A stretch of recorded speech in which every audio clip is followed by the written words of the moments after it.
Hello, welcome back to my channel, or welcome if you are new. My name is Kyla, and today we're just gonna do a little casual Q&A.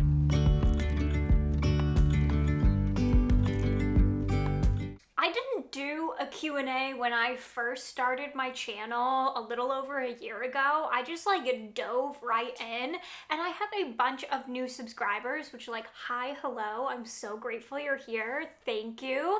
So I figured, you know what, instead of waiting for any sort of milestone or whatever, let's just do a little Q&A so you can get to know me a little bit more. So I asked for some questions on Instagram, and you guys came through, so I figured I would answer them today. I made myself a little coffee to sip while we chat. I'm gonna try not to be long-winded, but hi, hello, have you met me? Not in person, but you watch my videos. You know I like to talk a lot. So buckle up. Okay, so let's first start with some rapid fire, quick answer, basic questions so you can get to know me a little bit more.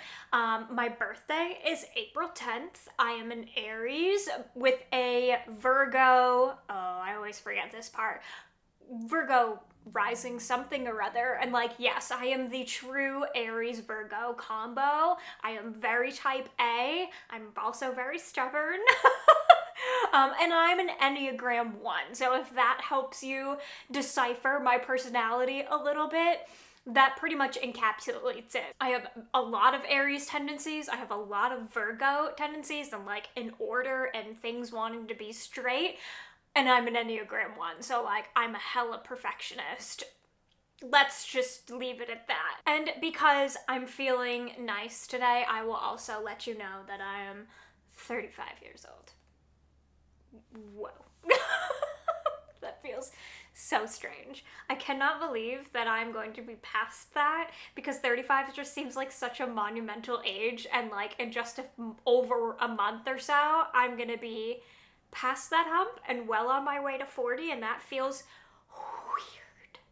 I do not feel that in my soul. In my soul, I still probably feel early 20s or so, but I'm also a super grandma at heart, so take that what you will. How do I rate on Goodreads?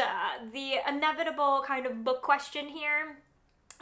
Very quickly, and one word answers. 1 star, terrible. I did not like it at all. 2 star, terrible, but also maybe a little bit of something that was good in there, like the writing or something like that. 3, it was good, it was enjoyable, it just wasn't an all-time fave. 4, loved it. Maybe there was just a few things that I'm being nitpicky about, or I wouldn't reread it. 5, absolutely loved, new all-time favorite, or a book that I would hands down reread in a second. That is my very quick rating system on Goodreads, in case you were wondering. Somebody asked Ziti's adoption story, which I just thought was so cute, and this could be a whole video in itself, but I don't want it to be. So very quickly, let me give you the rundown of how Ziti came into our lives. And if you didn't know, Ziti is our very cute mutt of a dog. She's terrier, she's lab, she's all of the things, and she is the light of my life. She is so cute and adorable. You've seen her in videos, and if you haven't, I'm so sorry for you. I will put a picture of her on the screen because she is hella cute. And the way she came into our lives was actually kind of crazy, and I'm taking it as signs from the universe here. So we had lost our previous dog in November of 2019. And this dog was my dog. You know, they say you have one dog in your life that just is attuned to your soul, is your soulmate of a dog. This was my previous dog. I had her for 15 years or so, and she was literally my entire world, my child. So losing her was very devastating, and I just took a few months because I was I don't know if I'm ready yet. I need to be able to feel ready to open my heart. And then, the pandemic kind of started to happen, and we adopted her in March of 2020, so kind of just on the cusp of things starting to go weird. But we, up until that point, had talked about kind of in like January time, started like looking on the websites, you know, like Pet Finder or whatever, and our local rescues, and being like, okay, maybe we might feel ready in the next like year or so. You know, we were just talking about it at that point. And then a couple months into it, you know, we were like, okay, you know, we're looking more, we might be ready, or not sure. And I was very much of the mind, like, I want to meet the dog first before adopting. I just need to know, like, in my heart that it's right, because I had suffered such a big loss. And luckily, I know a few people who work with the local rescue around here. So when she came up on like a Wednesday or a Tuesday. It was either a Tuesday or a Wednesday morning, and her little picture, I cannot even, like, she was this tiny little bean thing, like tiny little bean, and we both saw her and we're like, we need to know more about that dog. We need to know more about that dog. But me still was very hesitant, and we put in an application, and I also messaged the woman who runs the rescue and was like, hey, you know, we're kind of interested in the dog. Is she around here? Could we meet her first? That kind of thing. And she didn't get back to me. And she had, like, my message had gone unread, and then she was off the website. And I was like, oh, such a missed opportunity, but like, okay, it just means that it wasn't meant to be. And then she saw my message, and she messaged the woman who was fostering her, and very rapidly, in a nutshell, we went to go meet her.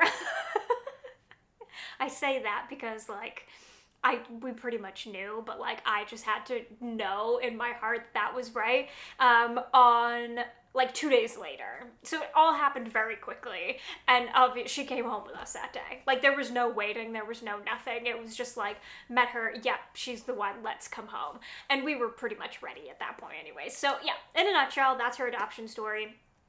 She was about like 14 weeks or so when we adopted her. So we got to experience her as a puppy, and then now, you know, she's 3 years old, and it's just absolutely nuts. So that is her adoption story. She is a handful, barks at everything, but like is so funny and hilarious, and I'm obsessed with her. Okay, and then the next question was about tattoos.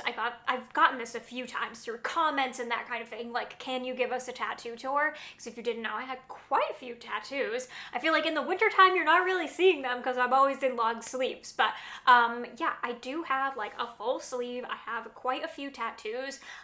This video would be way too long for me to give you an entire tour, so I will just highlight some of my favorites. So I actually have dinosaurs behind both ears.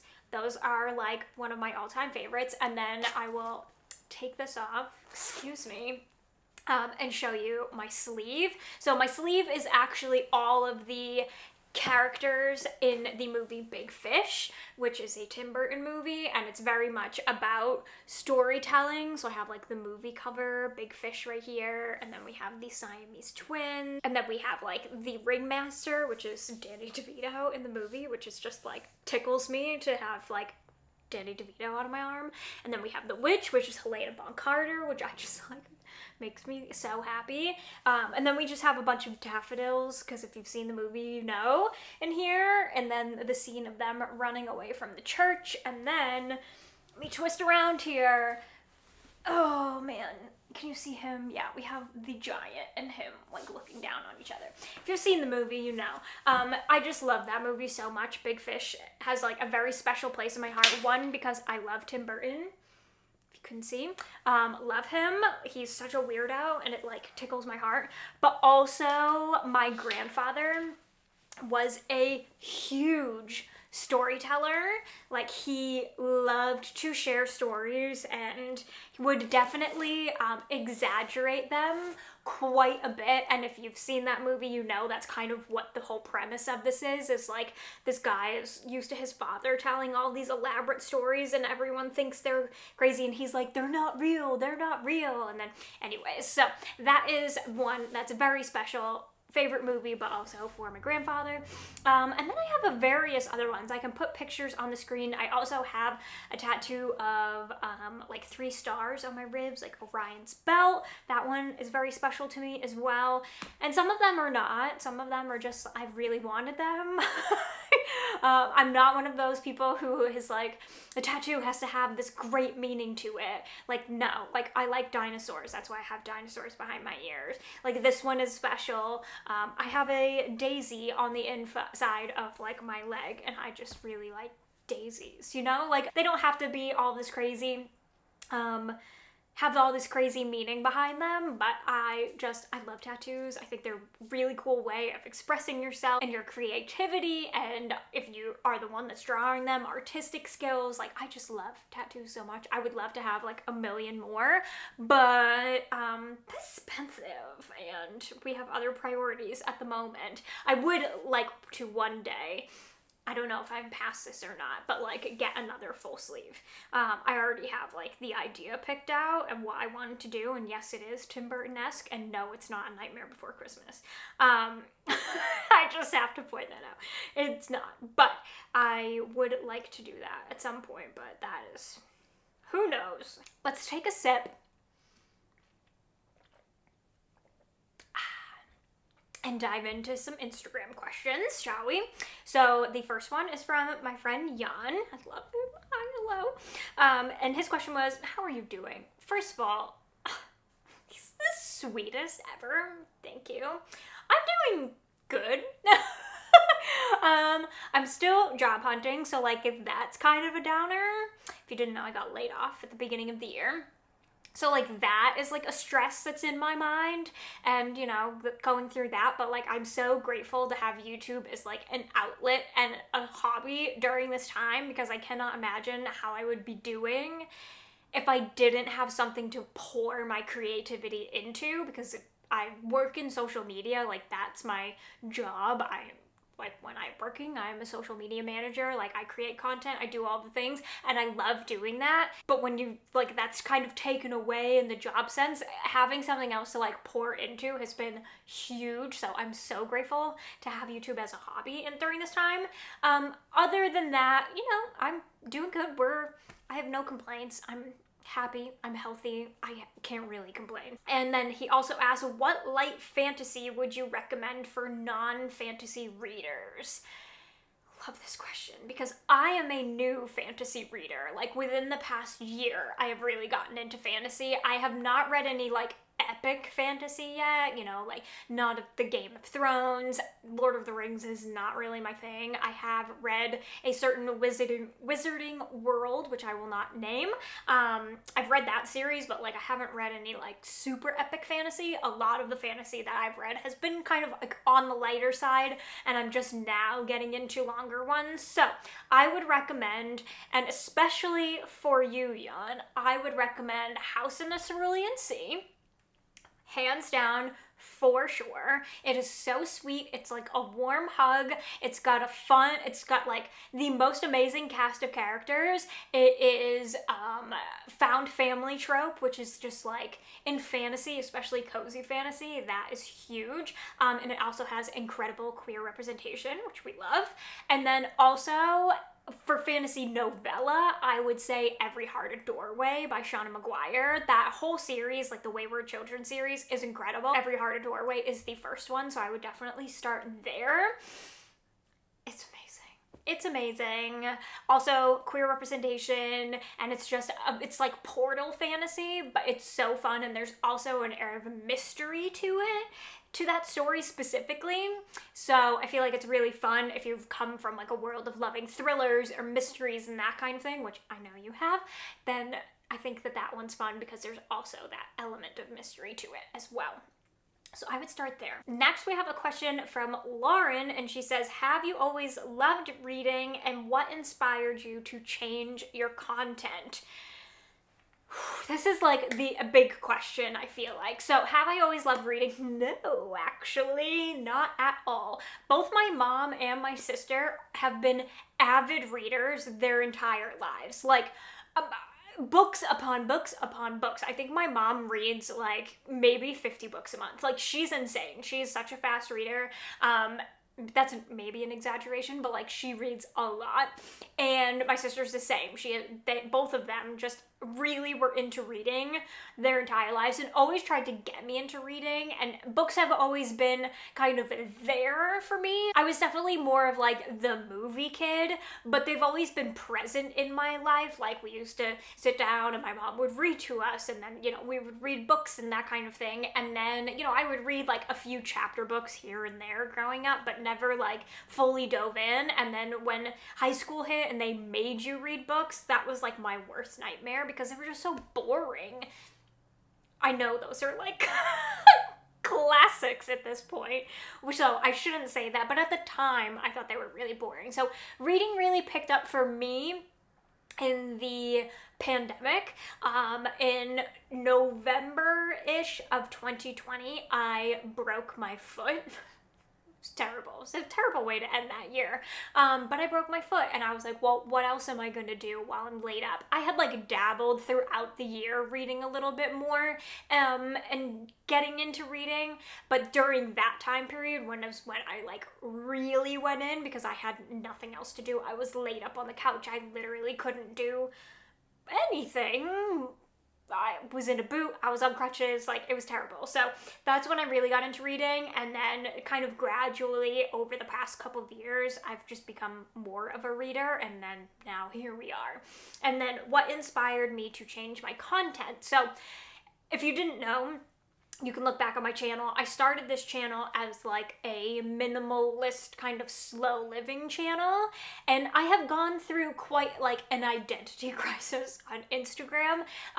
My Instagram started out obviously like everyone, like a personal Instagram, or I shouldn't say like everyone, but I started out with like OG Instagram. So it started out just like a life, like documenting random shit, right? Like vacations and that kind of thing. And then I switched over to using it for business because I was in network marketing, so it was very much health and fitness heavy. And then that world kind of just like faded away for me. I was like, that's not really like what I feel called to do anymore. So it kind of slowly started gradually getting away from that, and then I was getting into minimalism and slow living and that kind of thing. And I've just been through like so many different versions of my Instagram. Like, if you scroll back, you can see so many different things that I used to like focus on. I have been watching booktube for years and years, like since even before I started really becoming a reader. I just find the content so cozy, and that's really what I want in content. Like, I want to escape. I want to just dive into a video and forget everything else that's going on. I want it to feel like a warm hug. I almost dropped my phone.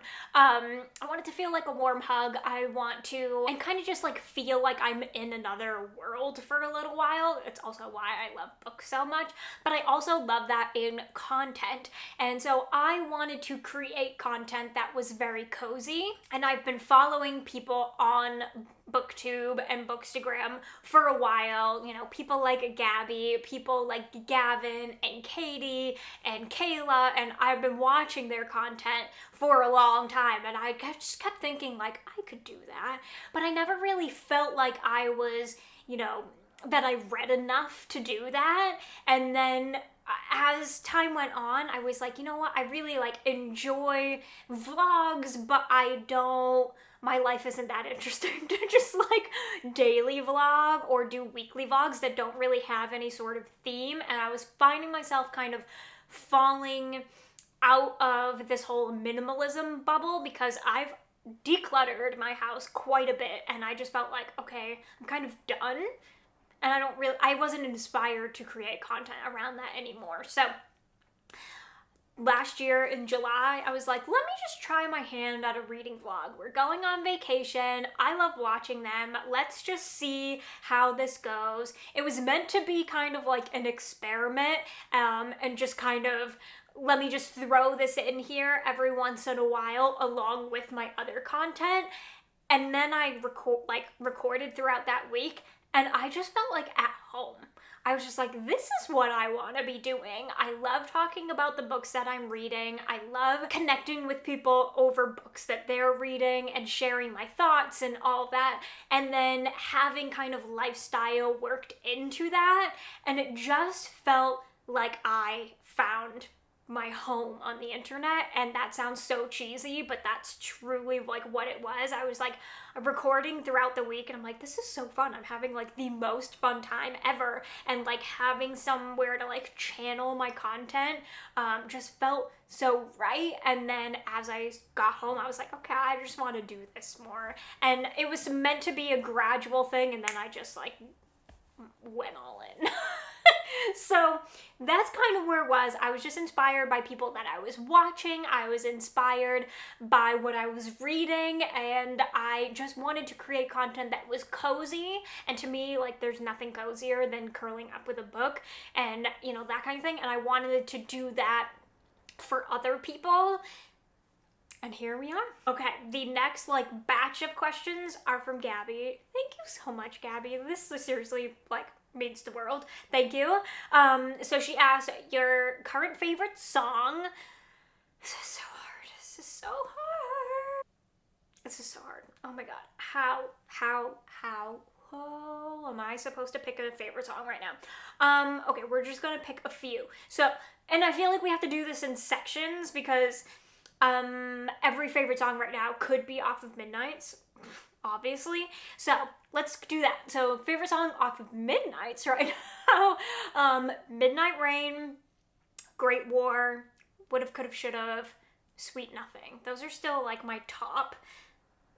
I have them on repeat all the time. I'm also having a serious moment, and by moment I mean like since it came out, with the anti-hero Bleachers version. That version is by far superior to me. It is so good. I love Jack Antonoff. I love Bleachers, and having them come together and having him sing on it, oh my god, to me it's the absolute best.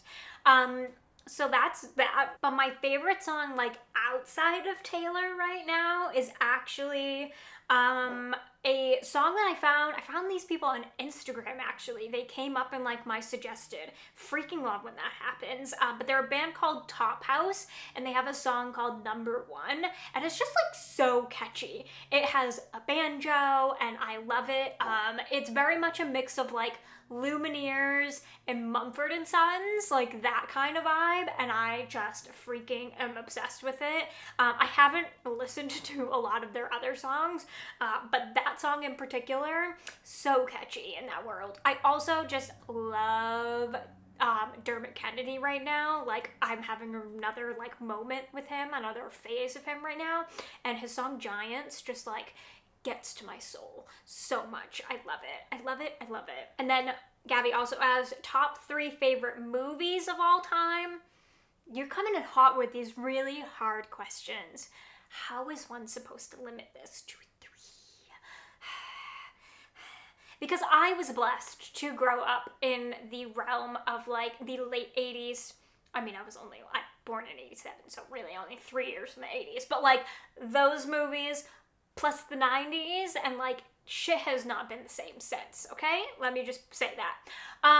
So let's see here. I mean, obviously Big Fish, like that, I have it tattooed on my arm. It's of course a top movie. I love it so much. It's just so much deeper. Like, it's weird Tim Burton, but it has so much depth to it, which I love. So I would say Big Fish. I would say another favorite is probably Empire Records. I love that movie so much. An oldie, but so good, especially if you're like a music lover. Just like them chilling, working in the music store for the day. Such a simple concept, executed perfectly.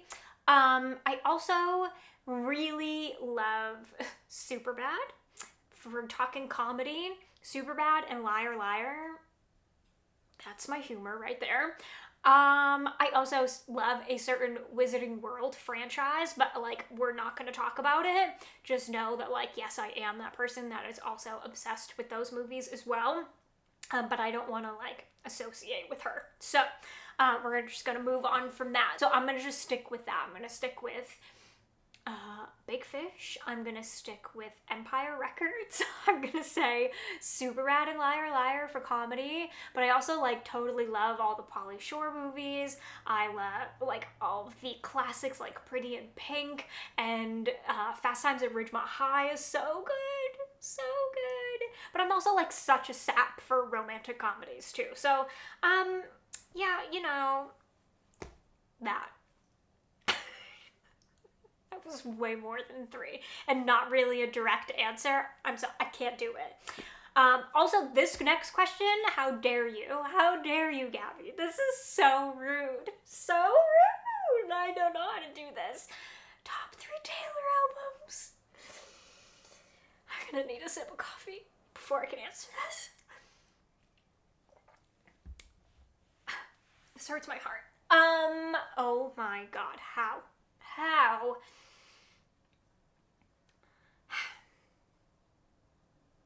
1989. Forevermore? I can't choose between them. Oh my god, how does one choose between Folklore and Evermore? How? I do not know. How are you supposed to choose between August and Champagne Problems? I can't do it.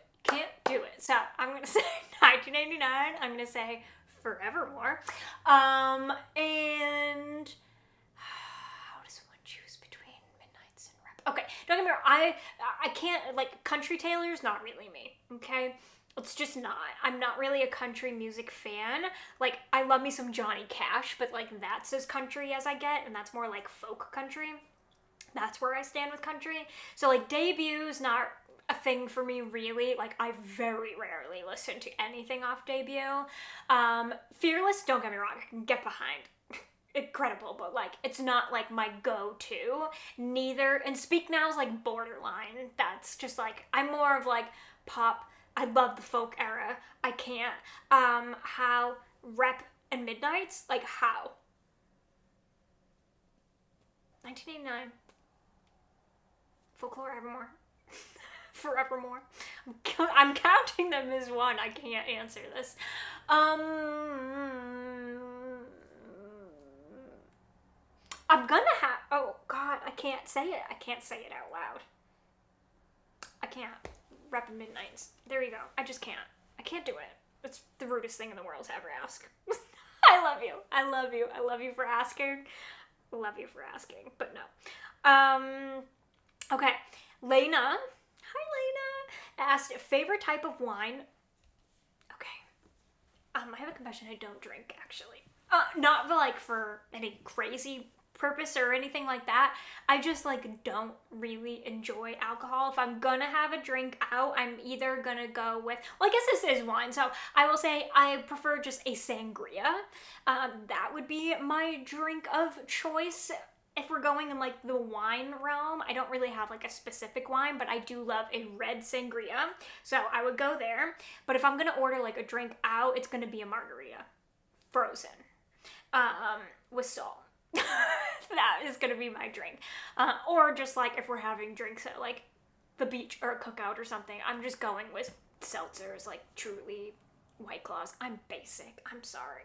But I don't have like in a wine specifically. I love this question so much, so thank you, Lena, for asking this. How do you handle burnout? How do we handle burnout? I would say that one, asking for help is like the number one, and trust me, this is so hard for me to do because I am a perfectionist and I am one of those people that's like, I can do it all. Don't worry about it. You're gonna pile more on. Don't worry about it. I got you. And I'm gonna do it to like the utmost best of my ability, and I'm not going to stop until it's perfect. That's my personality in a nutshell. Did I say I was an enneagram 1? I did. So burnout for me comes quite easily if I'm not careful. So I would say asking for help is number one. It's so uncomfortable sometimes to do, especially if you're like talking about a work setting, that kind of thing, but it's necessary. You kind of just have to realize you can't do it all, and asking for help is huge. Even if it's just at home, you know, just being like, I don't have time to clean this right now. Can you please clean this for me? Thank you. So, you know, stuff like that. So asking for help and delegating, depending upon, you know, how that works out for you. Certain things, you know, don't just like assume that someone knows that that's what you need. Kind of delegate what you need done. That's very helpful. But also, I am just like, you know, obviously books. That's kind of my escapism, having something to go to that like takes my mind off of everything. I am a huge fan of shutting everything down socially. I don't mean with like people, but I just mean like turning off notifications or turning off your phone or leaving your phone in another room. Like the phone can create so much more stress and that kind of thing. So just having something that's like aside or whatever, like I am a firm believer in putting it away and not looking at it until you're absolutely ready. But again, just having things that you can kind of escape to. So whether that's just going for a walk and listening to a book, whether that's sitting down and going, you know what, I just need an hour of quiet. Please let me just have an hour of quiet so I can sit and read. I also love working out. I think that that's a really good way to kind of just like turn my mind off things. YouTube, obviously, I will like put on a cozy video. I will obviously watch new things that come up, but I also have like a handful of videos that just make me feel so cozy when I watch them. So I will put those on, or a cozy show. I am the queen of rewatching shows over and over and over again. So I will put on a comfort show that I just like can kind of tune out to. I don't have to like super pay attention to it. It's just there and just makes me feel like a warm hug. So having things that you can escape to is really good. And also talking. I feel like talking about things is just so important. So whether that's, you know, with your spouse or talking to friends or getting it out on a video or what have you, like just getting it out. Obviously therapy. Why did I not lead with that? But talking it out is extremely important. I think that it's really important not to keep the stress on you. I think that it's really good to like get it out and get it out of, you know, get it off your desk. As Taylor would say, get it off your desk. So talking it out, like I said, therapy, friend, whatever, with a video, and also, like I said, I kind of like to get it off, like work out, get that stress away, that kind of thing. So that's how I handle burnout. I don't know if I don't think there's any right or wrong, whatever works for you, but hopefully that kind of gives you some inspo.